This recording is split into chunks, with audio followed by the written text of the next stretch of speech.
Estás escuchando Rapto.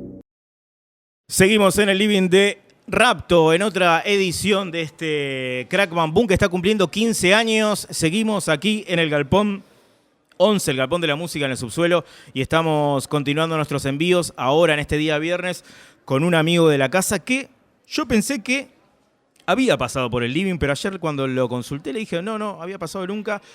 Señor Lori Zeta, bienvenido.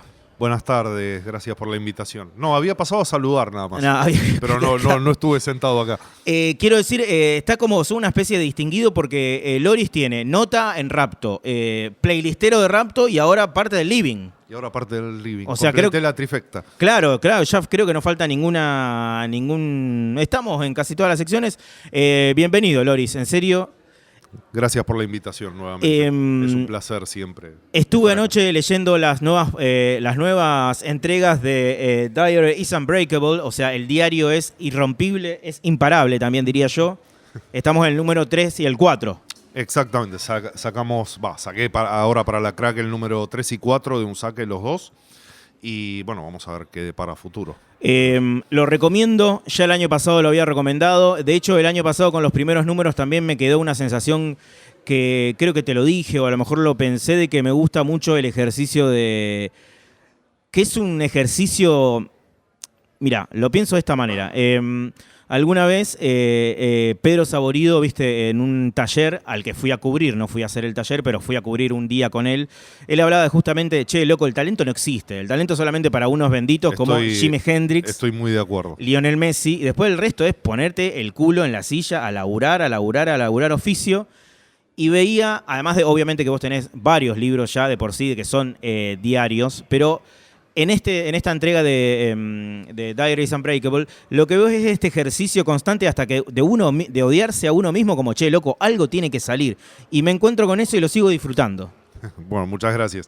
Me viene costando esta edición, al contrario que el primer diario que había hecho en 2011, 2012, que después salió publicado con La Pinta. Esta vez como que me está costando bastante.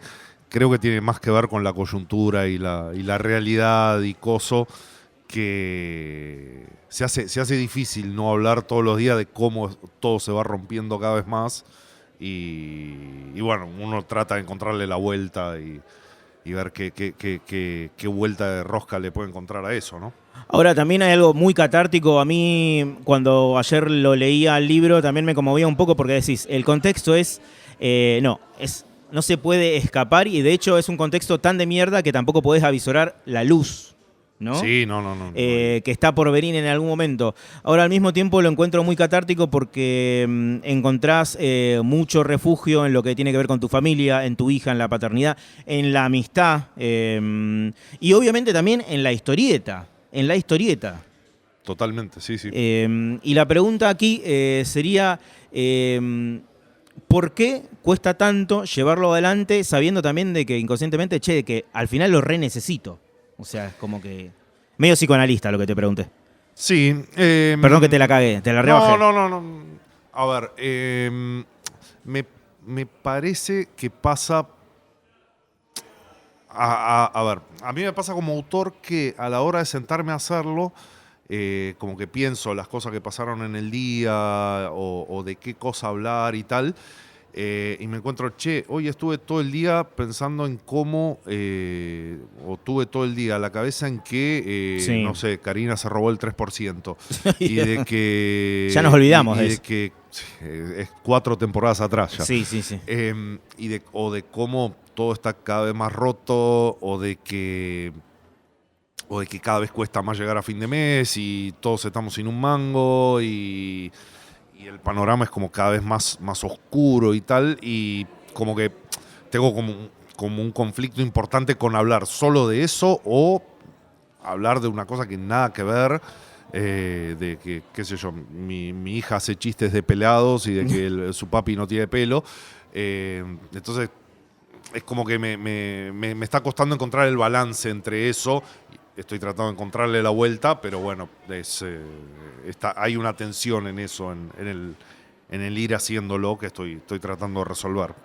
Me da mucha curiosidad últimamente, estoy pensando, sin dar nombres, pero veo que hay mucho, te voy a cambiar, creo que algo te comenté ayer fuera de micrófono de esto, pero en charlar es sobre, hay mucha gente que está dibujando increíble, Sí. está ilustrando increíble, pero que siento que no acompaña la cuestión del guión, ¿no? Sí, A veces siento que hay que trabajar mucho más en ese sentido. sí. Y mi pregunta acá, ¿cómo se labura siendo el artista integral, ¿no? Siendo tanto guionista como ilustrador? Porque veo que también es, así como me estás contando toda esta cuestión neurótica, catártica, que te preguntás cómo desarrollar la historia, si soy monotemático, si puedo escapar de esto o lo otro. ¿Cómo se concilian esos dos roles? ¿Y cómo se profundizan esos dos roles? Eso es un problema para mí responder eso, porque para mí nunca entraron en conflicto. Mirá. Entonces es como, no tengo una visión de la serie historieta de yo era guionista y después empecé a ser dibujante, o viceversa, empecé dibujando y después empecé escribiendo también, sino como que yo veo el hacer historieta como una sola cosa, que está compuesta de dibujo, guión, color, rotulación y lo que sea. Como que no puedo separar las tareas. Me es medio difícil eso. Me parece que entiendo que hay gente que se especializa en alguna área en particular o se dedica específicamente a un área en particular, sobre cómo mejorar las otras y estudiando más. No creo que hay mucha más solución que esa. O sea, pensar la obra en cuanto a ese aspecto y tratar de romper esa traba que uno tiene cada vez más. ¿En qué momento te empezás? Porque hay algo muy interesante que tiene que ver con la adolescencia y la juventud y cuando uno empieza a hacer sus primeros palotes en cualquier actividad. Sí. De que, bueno, lo haces porque querés hacerlo, pero después llega un par de años después cuando te empezás a preguntar, che, ¿cómo fueron esos primeros pasos? ¿Qué hice? Que se empieza a reflexionar sobre su propio laburo. ¿Cuándo te llegó esa etapa a vos? O sea, lo digo sabiendo de que somos gente ya de 40 y pico. Sí. La primera vez que me llegó fue hace más o menos 10 años, o sea, 2014, 2015, que había comenzado una secuela de diario que se llama Éramos tan indies, que habla de, bueno, yo comencé a hacer historieta en lo que se llamó la primavera del fanzine, Claro. que fue un par de años entre 1998 y 2001 más o menos, en donde hubo como un boom muy grande de la autopublicación, del fanzine como objeto y tal, y empecé mucho, o sea, mis primeros fanzines son de esa época, y empecé a hacer una segunda parte de diario hablando de eso, porque no hay registro de esa época, por fuera de algún artículo o cosas así, como que quería hacer algo un toque más espeso, hablando de que ese par de años fueron como muy importantes para un montón de gente, entre ellas yo. Quedó inconcluso, dibujé 180 páginas de eso.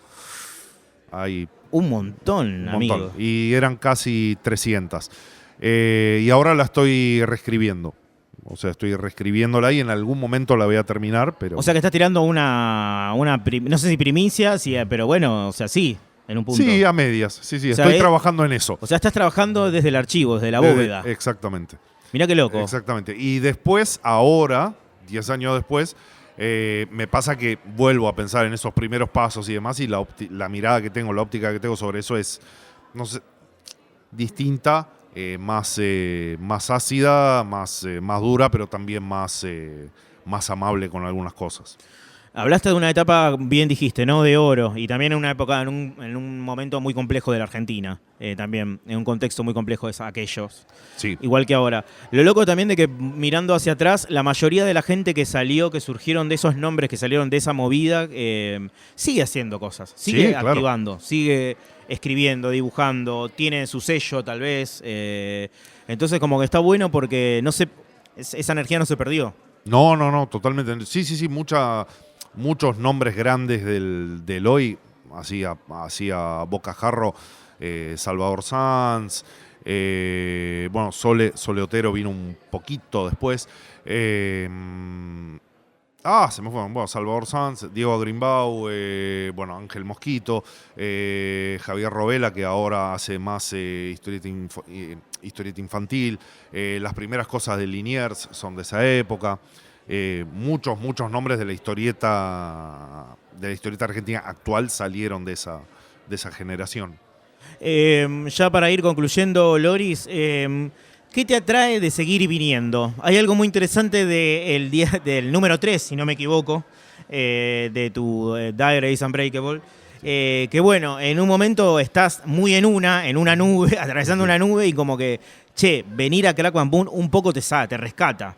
Entonces, ¿qué es lo que te rescata también de Crack Bang Boom? Obviamente encontrarte con el público, pero también me parece que hay un abrazo comunitario y no solamente salir de joda, los amigos, las amigas, sino también me parece que volver a sentir ese fuego de ver a los chicos curioseando, tiene que ver un poco por ahí. Toda la experiencia, te diría, o sea, es un poco todo, o sea, venir, salir de la rutina de uno de todos los días y dedicarte 4 o 5 días solamente a esto, ver a amigos, a colegas, a compañeros, al público, charlar con gente, estar acá parado al lado del río chupando frío en días como hoy. Está frío. Y darte cuenta de que por más que estés en definitiva todos estamos en esa una en distintos niveles y que es medio frase de sobre de azúcar esto, pero que no estamos solos en este momento bravo y que hace bien sentir que uno no está solo en esa. Igual no estamos solos, también es muy Carl Sagan. Muy Carl Sagan, exactamente. Así que, ojo, sí. Te di una vuelta ahí. Es muy Carl Sagan también. Loris, como siempre, un gusto charlar con vos. Y bueno, nos estamos viendo en la carpa de fanzine y en la pista de baile. En la pista de baile, por supuesto. Gracias. A vos. Estás escuchando Rapto.